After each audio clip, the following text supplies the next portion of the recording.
But yeah, the NPC videos, the very beginning, that was 2007. Oh, so you was going a minute with that. Yeah. Long time. I was 23 years old, and that video you're talking about, I was 23. You were really, man, you were really going for that for a minute, 9 bro. years ago. 9 years. You were going for a minute with that. I had dreads. Yeah, that's what I'm saying. You had the dreads. Locks the more. Yep. You know. Yep. Politically correct. Locks. Yo, that's crazy, man. Going back, man, what in your life made you decide, okay, this music shit is for me? I want to be a musician. I want to do this thing and push it to the limit. What was the decision for that? What came out of it? Man, I think that just it was always steps. It was just like, you know, since high school. That's when it really started, because I mean, I was a hip hop head since I was 7. You know, I just had older cousins feeding me the hip hop, not just what was on the radio stuff, right? Hip hop, you know what I'm saying? Since I was 7, so it's just like I always wanted to do like what Leaders of the New School, Tribe Called Quest, all of them were doing, but I didn't think I would be able to really rap or do it like that. But it was like once I got to my sophomore year, I was already writing rhymes here and there, but I would never rap them out or really show anybody. I'd show a couple people. I'd be like, "Yo, what do you think of this?" This is dope. Kind of reminds me of cannabis. I'm like, really? Like, you know, whatever. Were you using the big words back then? Lyrical, miracle, spiritual, anybody, lyrical. That's what I call it. Lyrical, miracle rapping. No, because, you know, during the time, I was such a Wu-Tang fanatic. Okay, yeah. And, you know, I'm a kid. I'm like middle school. I don't know what they're talking about. They just saying all these big words, so I just take a dictionary, just set it on the table, and find whatever big word I could use to rhyme with. Glorious thesaurus. It's with like chemical blast, pound combustion. And cats are listening to it like, yo, I don't know what you're saying, fam, but that shit is raw. Yeah, whatever. So, but yeah, man, I was like, for 1 year, I was actually going to another school in Denver, and there was I had friends there, but I was kind of just an outcast to myself during that time. I was just always with my headphones on, listening to music, because I was at a school you could actually bring your Walkmans and your headphones in. And that was culture shock to me. Yeah. I was like, wait a minute, I could... That's all I did. I was on the bus in high school, just listening to the music all the time. Like Water for Chocolate came out around that time. Nas's I Am came out around that time. Eminem's Slim Shady LP came out around that time. Then Ruckus Records really started blowing with Sound Bombing 2 at that time. All that stuff. So I'm just in this. Yeah. And then so there's a security guard that I used to show like my poetry and my rhymes to, and he's like, "Man, you can really do this." I'm like, "You really think so?" He's like, "Man, you really need to do this." And it wasn't until when What's Columbine happened, that was my sophomore year, and I was living like not far from that area, and it was just like, whoa. To me, it was just kind of, from seeing that, I was just like, it made me like, I have to follow my dream in a sense, because I see these young people my same age who are gone now, that are not going to be able to do the things that they have been dreaming of and preparing for college for and all this stuff. And I was just like, I'm not going to waste what it is that I feel in my heart I want to do. And I knew I wanted to rap. I knew I wanted to do music. So I gave you like a reality check. It sobered you up, kind of like, okay, this is definitely... Yeah, because I was dancing at the time. That was my main thing. I was popping and b-boying. But I knew I wanted to do music. I just didn't know how. So it was like, you want to know the funniest thing? You want to know what my first demo I sent out was? Okay, so when I bought the Sound Bombing 2 tape, cassette tape. Yeah. I used the fan club address is in there. So what I did, I couldn't record. I didn't have no recording.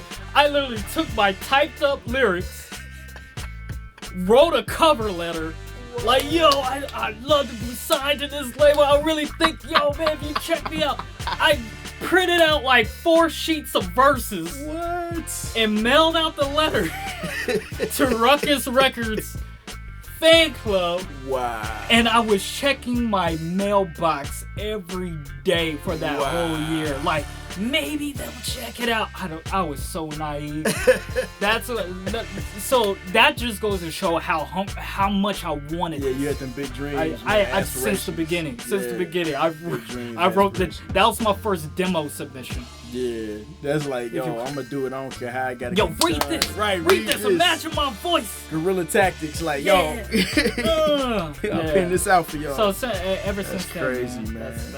I just knew I wanted to do it. That's crazy, man. That's crazy. Jump ahead a few years when your equipment got stolen. When that happened, man. And your beats were also. Yeah, they took my everything. Yeah, they took everything. And a lot of people don't notice if it's never happened to them, but losing your beats is like losing a family member, man. This is crazy. Yeah, when that happened, though, man, what happened during that period where you got your stuff back and after you figured out you had lost? Because it was a period where they came in, they stole the stuff, and then time went by where they did the investigation, and then you got your stuff back. What happened when you found out that you actually had lost all those beats? I mean, it's just like when I walked into the lab and just everything was gone. It was just like, the external hard drive, everything was gone. I just froze, man. It was like a really hard, like, it was just like, it was almost like I was in shock. I couldn't really believe what, just thinking about it all, like, man, what is it? But part of the story that I never had the chance to really tell, and couldn't squeeze it into the episode of Boone Documented was actually about a month or two before I got the studio.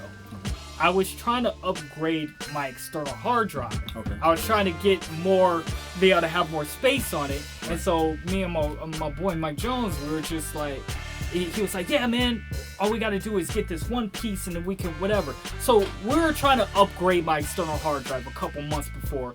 So what we did was we backed up my whole external hard drive onto his. Okay. And, tested it out, whatever, and we weren't able to do it. But I remember several times being at his house and going on the computer, my folder of my external hard drive was still there. Okay. So after he came to the site, after the robber, when, saw everything, he left work early and stuff. Right. And then he went home for a little bit. And then after he left, I'm sitting there for like about 2 hours, just sitting there, just thinking about all my beats gone. And all of a sudden, light bulb about the external hard drive. I'm like, I'm like, yo, Mike, are you at home? He like, yeah. I was like, dude, do you still have my folder of the whole backup that we did? He was like, I don't know. Let me check. Actually, he wasn't even at home yet. He was at work. He went back to work. He's like, dude, I'm going home right now. He got off work, went home, called me back. He's like, dude, it's here. And I was like, yo. So literally all the beats from my MPC, right, all still there. All I lost was the 6 months worth when I started using Logic. Oh, okay. It was 6 months worth of beats that I did when I got Logic, but everything that I made from the MPC before then, all that stuff was still backed up. Okay, so one of the questions I had was about placements. A lot of producers chase placements, and they spend their whole career chasing placements, and you get a lot of people who are successful, and then you get a lot of cats who just like get tired, whatever the case may be. Where do you sit with that? Well, I am a living example of a full-time producer, musician without one placement. Okay. Not one major placement. I had some like places on like some, reality shows on MTV, like background music, but like actual placement, that the type of placements that producers tend to still chase these days, never had one. And I mean, and that was even during a time where my videos were really just known and, cats knew of me, right. But for some reason, I'd submit stuff and things. I just never ended up getting, some kind of placement. So I got to a point that it was just like, I didn't like the chase of placements. I'm like, and I think more so because what my initial intention was in the first place. Like, you know how the quote that some people like Jay-Z or Young Jeezy people used to say back in the day, like, I'm not a rapper, I'm a hustler that can rap. Right. Really, at the end of the day, it's kind of like I'm not a producer who happens to know how to rap. Right. I'm a rapper who happens to know how to produce. Right.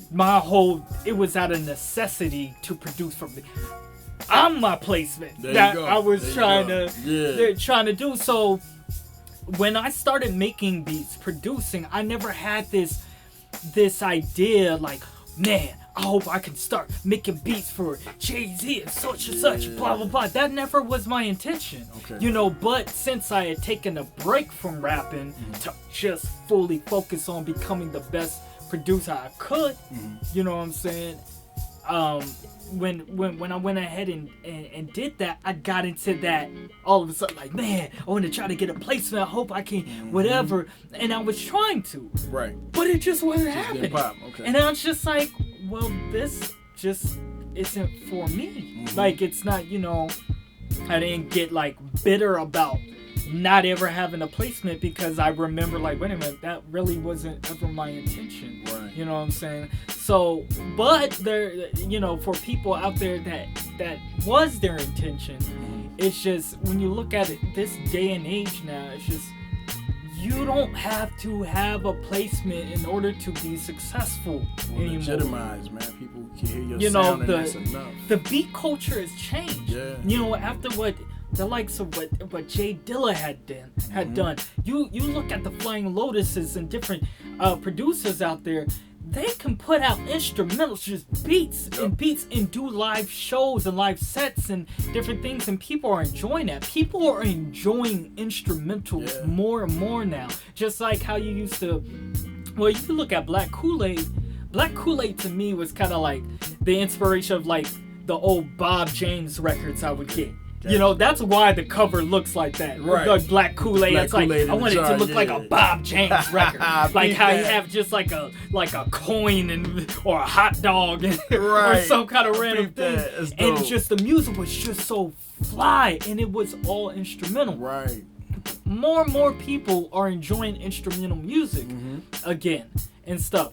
Even me, I listen to the Duke Ellington station on Pandora all the time. Specifically that one, because most of it doesn't have singing on it. Because it gives me I could work on something. I can read still. Right. I can't read while I'm listening you listen to somebody else talking. So it's just like with what happened with the YouTube era. It's just like there's so much more you can do. You can educate, people on producing. You can, putting out instrumentals. You can work on submitting stuff for television, for video games, for film, for YouTube personalities where you can get sync licensing. Right. There's so much you can do. Because at the end of the day, people are still chasing placements today for records that ain't even selling. Yeah.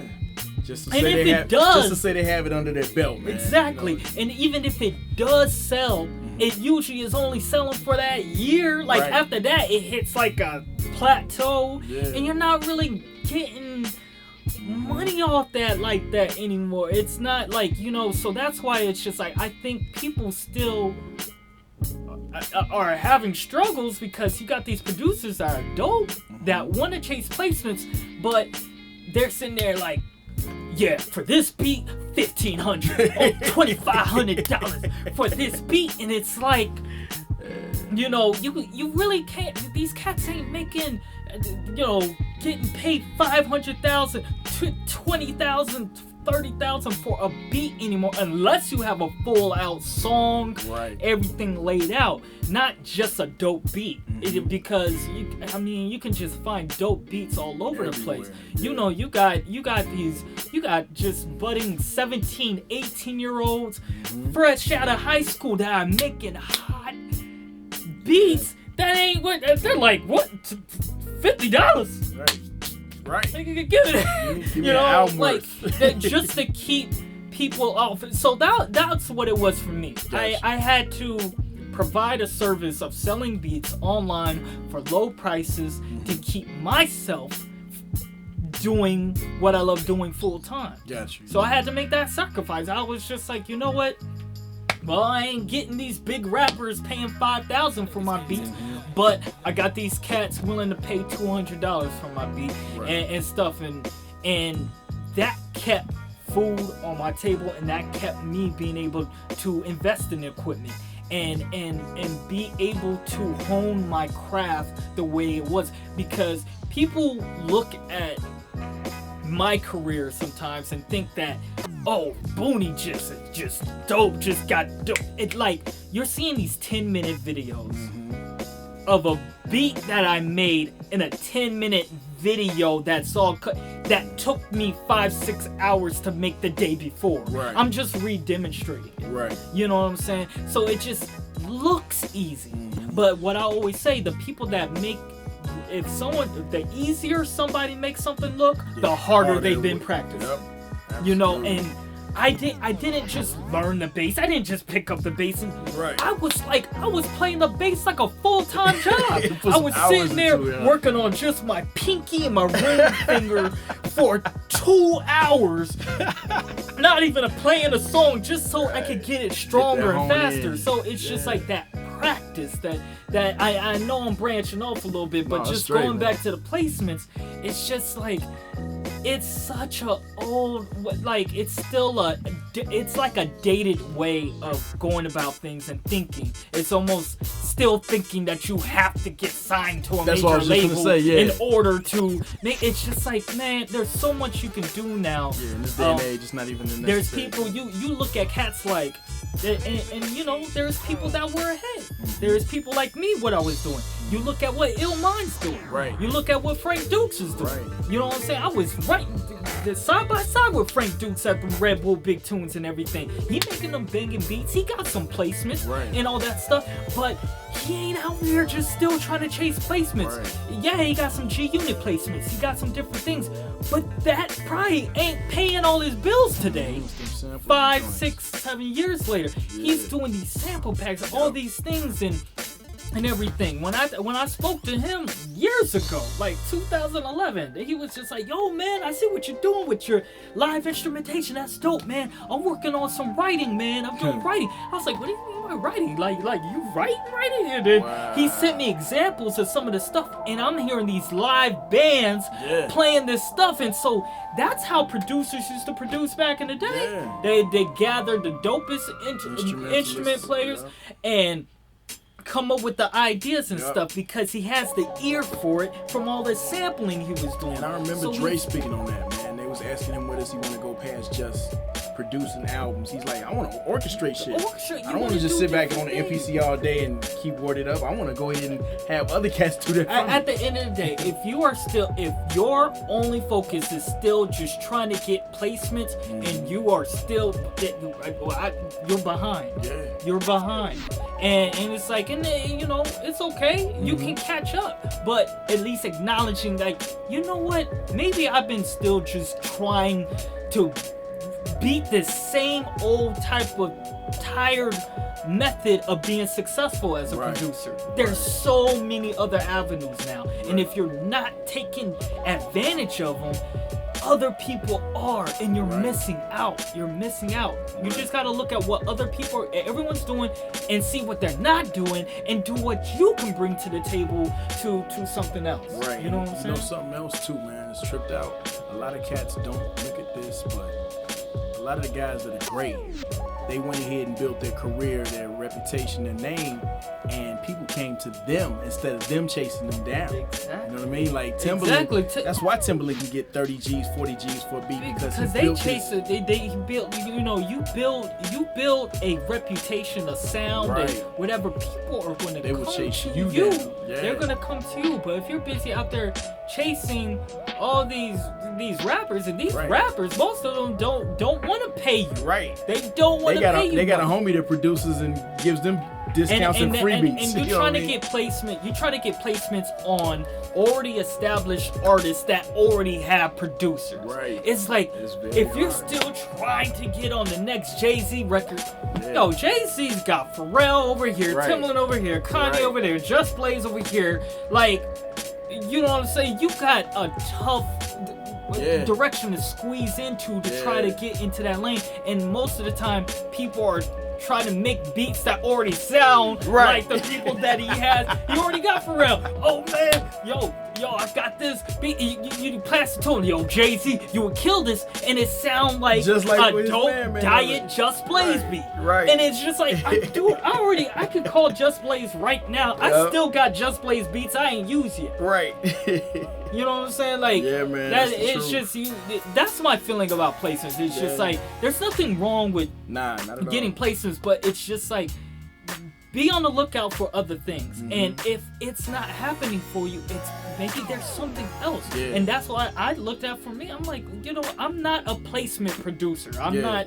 That's not what I was doing and what I'm trying to do. That's in the same lane as you building yourself up as far as being a multi-instrumentalist versus being the best sample-based producer. You built your own lane by doing what you did, learning how to play these instruments, and said, okay, I'm gonna do something different. Yeah. The same way you built your catalog. I could have full control. I can have full control, and then it's just like when like we were talking about, when I decided that music was what I wanted to do, like I felt like that was my calling, whatever.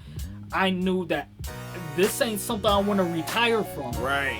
When it's like, no, I want to still be doing music when I'm 70 years old. Right. You know what I'm saying? Right. And and by that, the technology is going to be different. Oh, yeah. The machines, whatever, the software is going to be different. But having knowing how to play the keys, knowing how to play the bass, knowing music theory, knowing, eventually learning how to read music. Like, I'd be able to, if I can't touch the machines, I have somebody who can help. Orchestrate and then, shit, load up the keyboard so I can play or whatever I can do. So it's just like, I made that decision to go for this in the long haul because, I love music that much.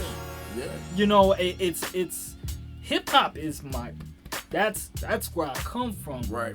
But it came to a point, really, at the end of the day, I love music more than I love a genre. Right. Yep. And so it's just like, if hip hop all the beat machines sampling couldn't do it, man, I'd find something else. I'd find something else. They're like, fine, I'm gonna make folk music. I'm gonna do something because I just love music that much. Which brings me to another question, man. Why do you think, and I got my own opinion about this, but why do you think hip hop seems to limit itself so much, man? Like, it's so many unspoken and spoken rules within hip hop. Or you can't sing if you're a rapper. Or you can't have soulful music to the point and be street legit. Because, you know what I mean? Because I think, honestly, because hip hop was stemmed from limitations. Not having enough and making something out of it. It was limited, back then, especially with it starting in New York and the crack epidemic, all those things going on, you got all these music programs being shut down. Right. These kids ain't being able to learn instruments and all this stuff like that. So they had to rely on, like, man, I'm going to take my parents' record players and take these records. I'm going to loop this Aretha Franklin spot, this James Brown spot, and we going to have a party. Right. And that's where hip-hop came from, limitations and being creative within limitations and stuff like that. But people get stuck. That people kind of keep wanting to have certain limitations, or thinking that you gotta have certain limitations for it to be hip hop, and it's just like, well, everything expands. Like jazz. Jazz was going to expand at some point. It was going to evolve. You go from you got the bebop era. You got Charlie Parker killing it, doing his thing. But Miles Davis, though he was like a peer seeing this going on, Miles Davis like, well, now we can take it. Let's take it to the birth of cool. Let's take it to some cool shit. Let's do some other things. And then you look at Herbie Hancock and how much he's evolved. He's done it all. You know what I'm saying? So it's just like the people that remained limiting themselves, well, they just had limited careers, and you know, that's what it is. But it's just like, that's what, Quincy Jones came from the whole jazz era and stuff, but the moment he started expanding the pop, he was being called a sellout and all these things, but he dropped that Thriller, and everyone was just like, whoa. You know, and here's the thing that people don't keep in mind about Thriller. It's just like, Quincy was 50 years old. Right. Like, Michael was young, but Quincy was 50. Old. Yeah. He already don't work with Frank Sinatra, everybody you can think of, and then he does it 50. He's like, let's start it all over again. You know what I'm saying? You know, you reset everything. So it's just really, at the end of the day, it's, you know, it just came from those kind of limitations and stuff, and that's what's the beauty of sampling. That's why sampling is such a great art form that should never go away. It should still be continued, but just because someone doesn't want to sample anymore doesn't mean that they're not, you know, still, you know, or those different things. Just because people want to do something a little more different or whatever and still fuse it with other things, there's nothing wrong with that. But I think just sometimes, you know, people just kind of make their rules and they stick with them. But it was the same thing with jazz. It was. Jazz musicians hated R&B. Same thing with rock. They a lot of people. They hated rock and roll. Jazz musicians hated rock and roll. They hated R&B. It was just like, they hated Motown. You know what I'm saying? But the jazz musicians that went in and became like Funk Brothers and stuff like that. They, you know, they do their soul music and they go back to the jazz coach. Like, I'm still here. Yo, let's go over, sneak back over there and get that Motown money. Well, the money that they could get from it or whatever. But it's just, at the end of the day, it was just like, it's the same cycle. It's the same cycle. Jazz musicians weren't respecting the simpler R&B or funk and different things that expanded from there. Just like hip hop is the new jazz. That's all it was. And you know what? It happens in so many different genres too. I mean, to cut you off, it happens in so many genres too. Cause like, okay, for like with the rock example, I know so many rock heads who may be punk and will say everything outside of punk is not rock, or cats that are prog rock and they'll say everything outside. It's like people tend to limit themselves because we can't see outside of our own world sometimes. And you know what the other aspect is? Hip hop is still very young. Very. And that's the thing. And this is how, you know, to really test. This is the great test I always ask people, just to really put in perspective how young hip hop is. Name one hip hop artist, named by a person from the hip hop era that has died of old age. Not one. Not one, man. There's been some natural causes and stuff like that, but like of old age, when have we had, like, David Bowie just passed? What was he? He was like 69. 69. Okay, you know what I'm saying? Like, you know, a lot of these other artists that passed in their 70s and different things. We ain't even there yet. Ain't even there, man. We're not even there yet. Cool Herc ain't even there yet. Exactly. Cool Herc ain't there yet. Marlene Barr ain't there yet. Grand Wizard Theodore ain't there yet. You know what I'm saying? And those are the forefathers of those. Absolutely. You know what I'm saying? Like. And so when you really take that and put that into perspective, that's where it's just like, there's just those limitations and stuff, because it's still growing. It's still a young genre. You know what I'm saying? It gets frustrating. It does, though. It really does. It can piss you off sometimes, but you know, stepping out for after a while, just like after the frustrations kind of get, I'm able to look at it like, okay, all right, I get why it's this way, and then looking at the history of the other genres before it, then it's like, oh, it's just repeating itself. Right, basically, man. I don't know, man. I just felt like it's the truth, I felt like Prince got cheated. He did. And then he came up the stage and bumped into the thing. I could be totally wrong. No,